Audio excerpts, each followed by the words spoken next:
बघा, देवाने आपल्या शरीराची रचना अशी केली आहे की आपण स्वतःची पाठही थोपटू शकत नाही आणि स्वतःला लाथही मारू शकत नाही. म्हणूनच तर माणसाला हितचिंतकाची आणि आपल्या निंदकाची नेहमीच आवश्यकता असते. हाय हॅलो नमस्कार, मी गायत्री पाटील सर्वांचे अगदी मनापासून स्वागत करते आपल्या यूट्यूब चॅनलवर. बघा, महाराज नेहमी सांगतात, जगामध्ये जेवढी गर्दी वाढत आहे तेवढेच लोक एकटे पडत चाललेले आहेत. कोणीही मात्र लोकांच्या जवळ नाही, हीच मोठी समस्या आहे. म्हणून जगण्यात पौर्णिमा कमी आणि अमावस्या जास्त असते. मी मोठा आणि तू छोटा, बस हा एकच विचार माणसाला माणूस बनवू मात्र अजिबात देत नाही आणि तो त्याच्यापासून दूर ठेवत असतो नेहमीसाठीच. तर तुम्हाला कसं वाटलं आजचा हा संदेश नक्की सांगा. सकाळी सकाळी छान अशी देवपूजा वगैरे झाली आणि देवपूजाबरोबरच एक कामसुद्धा केलेलं होतं, ते सुद्धा तुम्हाला पुढे सांगतेच. कारण 10:30च्या आरतीला जायचं होतं आणि दिवस छोटा असल्यामुळे 10:30 तर इतक्या लवकर वाजतात ना का छान अशी विधियुक्त देवपूजा करताच मात्र मला खूप जास्त लेट होतं. नंतर आरती वगैरे सुद्धा कंपल्सरी मी करत असते, म्हणून थोडासा वेळ मात्र इथे जातो. त्याच्यानंतर लगेचच दोघांचा चहा वगैरे बनवून घेतला आणि इथे मला बट्टी बनवायची होती.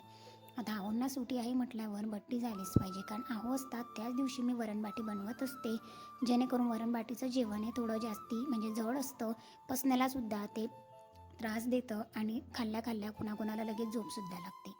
म्हणून ते लगेचच मी देवपूजा झाली आणि बाटीचं ठेवून घेतलेलं होतं, कारण जोपर्यंत म्हटलं बाटीला छान अशी वाफ येईल तोपर्यंत चहा वगैरे बनवून घेईल आणि बाटी थंड होईल तोपर्यंत केंद्रातून सुद्धा मला जाऊन येता येईल.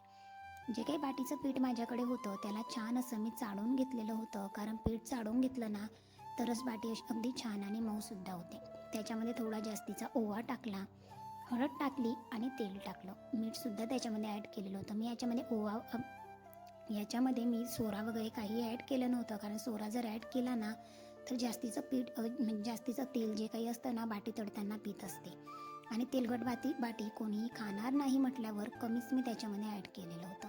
लगेचच छान असा मौसूद गोळा बनवून घेतला. त्या गोळ्याचे छान छोटे छोटे 3 आकारात मोठे मोठे गोळे बनवले आणि लगेचच इथे मोठ्या गॅसवर थोडंसं वाफवण्यासाठी ठेवलं, कारण जास्त काही वेळ लागत नसतं, ऑलरेडी ते छान असं मळलेलं असतं. म्हणून लगेचच 10-15 मिनटामध्ये हिची वाफ होणार होती. तोपर्यंत म्हटलं चला चहा वगैरे पिऊन घेऊया. चहा वगैरे पिल्यानंतर केंद्रात गेले, केंद्रातून आले आणि सकाळीच मी 2-3 छोटे छोटे वांगे जे काही होते ना ते कट करून पाण्यात भिजत टाकलेले होते, कारण जेव्हा आपण असे वांगे पाण्यामध्ये भिजत टाकतो तेव्हा त्याच्यातलं कडवटपणा किंवा कडू पाणी जे काही असतं, कलरचं पाणी, काळं पाणी, ते सगळं काही निघून येत असतं. आणि मग तिथून आली आणि अशी भाजी बनवली ना झटपट, तर अगदी 5 मिनटं लागतात आणि टेस्टसुद्धा खूप छान होते आणि खायलासुद्धा भारी वाटते. म्हणून लगेच जिरं मोहरीची फोडणी दिली, थोडासा लसूण ठेचून घेतलेला होता तो टाकला आणि 2 लसूण आणि 2-3 मिरच्यांची पेस्ट बनवली होती तीसुद्धा त्याच्यामध्ये ॲड केली आणि नंतर वांगं टाकून दिलं. लगेचच वांगं टाकून झाल्याच्या नंतर त्याच्यामध्ये जे काही गरम मसाले होते, हिंग, हळद, थोडंसं मीठ वगैरे ते टाकून दिलं आणि नंतर किचन किंग गरम मसाला, थोडासा चाट मसाला तो सुद्धा ॲड केला. अशाच पद्धतीने खानदेशी वांग्याची भाजी, जी की आपण वरणबट्टी आणि वांग्याची भाजी पंक्तीमध्ये जेवतो ना तशी भाजी या पद्धतीने बनत असते. खूप सारा कोथिंबीर त्याच्यामध्ये ॲड केला, थोडंसं गरम पाणी त्याच्यामध्ये ॲड केलेलं होतं जेणेकरून लवकर शिट्ट्या होतील, कारण बाटीचं जेवण असलं ना का खूप जास्त वेळ होऊन जातो. ऑलरेडी बाटीला सुद्धा वाफ दिलेली होती म्हटल्यावर लगेचच इथे कुकर मधल्या गॅसवर ठेवलं, 3-4 शिट्ट्या होत आहे तोपर्यंत डाळसुद्धा इथे लावून घेतलेली होती आधी आणि डाळचं सुद्धा माझं छान असं वरण तयार झालेलं होतं. वरणाला उकळी येते तोपर्यंत इथे बाटीसुद्धा मी कट करून घेतलेली होती. व्यवस्थित अशा पद्धतीने बाटी कट करायची, जास्त बारीकही नाही किंवा जास्त जाडही नाही. बारीक केली तर ती मोडता येत नाही, जास्त कडक होऊन जाते आणि जास्त जाड केली तर मध्ये ती मध्ये होत नाही, म्हणजे तळली जात नाही. म्हटल्यावर अगदी व्यवस्थित असे पीसेस तिचे मी कट करून घेतलेले होते. वरणाला छान अशी उकळी आली, त्याच्यामध्ये सुद्धा मीठ टाकून घेतलं, साईडला वरण काढलं. तोपर्यंत इथे आता छोट्याशा कढईमध्ये तेल पुन्हा तापवायला घेतलं. तोपर्यंत लगेचच आता छान असं कडकडतं तेल तापलं होतं आणि मध्यम आकारावर गॅस ठेवून अशा पद्धतीने बाटी तळायची. गॅस जर जास्त जाड असला तर बाटी जी काही आहे ना ती पूर्ण जास्तीची तळली जाते आणि जास्तच कडक होते आणि कडक बाटीसुद्धा आपण मोडू शकत नाही किंवा व्यवस्थित खातासुद्धा येत नाही. म्हटल्यावर बाटी अगदी नरमच असायला हवी. सोडा टाकला नव्हता तरी अगदी टेस्टी अशा बाटी इथे तयार होत होत्या आणि अजिबात काही म्हणजे तुम्ही म्हणाल का अजिबातच त्यांना काही मोहन लावायची गरज पडली नाही किंवा सोडा टाकायची गरज पडली नाही.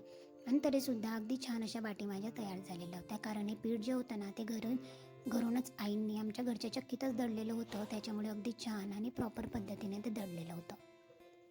बघा इथे सुद्धा छान असं त्यांना 2-3 वेळेस हलवून घेतलं आणि बाटी तळण्यासाठी पुरेसा वेळ लागत असतो म्हटल्यावर साईड बाय साईड 1-2 कामं जी काही होती ती सुद्धा मी करून घेत होती. आणि 2 जणांना लागतं तरी किती, अगदी 3 बाट्या केल्या तरी आम्हाला 2 टाईम म्हणजे संध्याकाळी सुद्धा शिल्लक राहतात, एवढ्या बाट्या तयार होतात.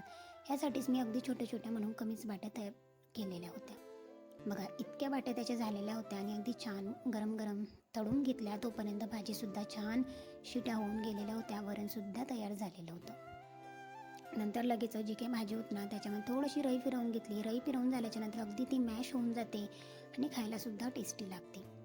अशाच पद्धतीने छान असं वरण बाटी आणि वांग्याची भाजी अशा पद्धतीने जर तुम्ही केली तर नक्कीच तुम्हाला खानदेशातली वरण बाटी आणि वांग्याची भाजी खाण्याची जी काही चव आहे ना ती मिळेल. नंतर दिवसभराची कामे वगैरे आवरली आणि नंतर संध्याकाळी थोडंसं दुपारी बाहेर जायचं होतं. तिकडनं आलो आणि पुन्हा संध्याकाळी काय बनवायचं म्हटल्यावर आता म्हटलं चला झटपट अशी खिचडी बनवूया. कारण आम्हाला खिचडी आठवड्यातून 2 वेळेस केली तरी चालते, 3 वेळेस केली तरी चालते. आणि उद्या आता एकादशी होती, त्यासाठीच म्हटलं चला इथे खिचडी बनवूया, जेणेकरून आता 2 दिवस एकादशी आणि प्रदोष खिचडी खाता येणार नाही. आणि आम्हाला तर खिचडी कंपल्सरी 2 वेळेस लागत असते.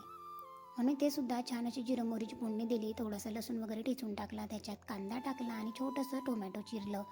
ते छान असं फ्राय करून घेतलं. त्याच्यामध्ये हळद टाकली, मीठ टाकलं आणि नंतर थोडासा हिंग, गरम मसाले टाकून द्यायचे. आणि लगेच जे काही मी डाळी हे केलेल्या होत्या त्यासुद्धा याच्यामध्ये टाकणार होती.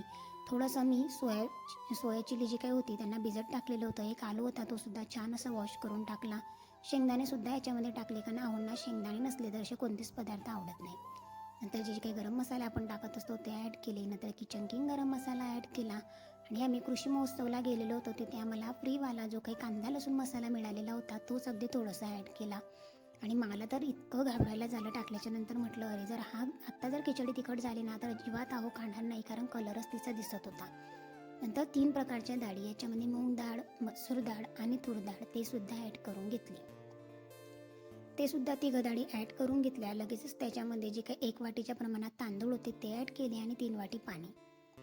पण कांदा लसूण मसाला वाटत होता की तिखट आहे, पण अजिबात तिखट नव्हता. कारण जेव्हा खिचडी खाल्ली ना आम्ही दोघांनी तेव्हा अगदी छान आणि टेस्टी अशी खिचडी याच्याने लागत होती. आणि आम्ही फर्स्ट टाईमच घेतलेला होता, कारण आम्ही तिखट खात नाही म्हटल्यावर मी जास्तीचे मसाले ॲड करत नाही, घरगुतीच टाकत असते. छान अशी हिरव्यागार कोथिंबीर गार्निश केली, पाणी टाकून घेतलं आणि कुकर लावलं. कुकरच्या 3-4 शिट्ट्या झाल्या आणि अगदी छान अशी टेस्टी मोकळी खिचडी तयार झाली होती. तर असा होता माझा आजचा दिवस. थँक्यू. पुन्हा भेटेल.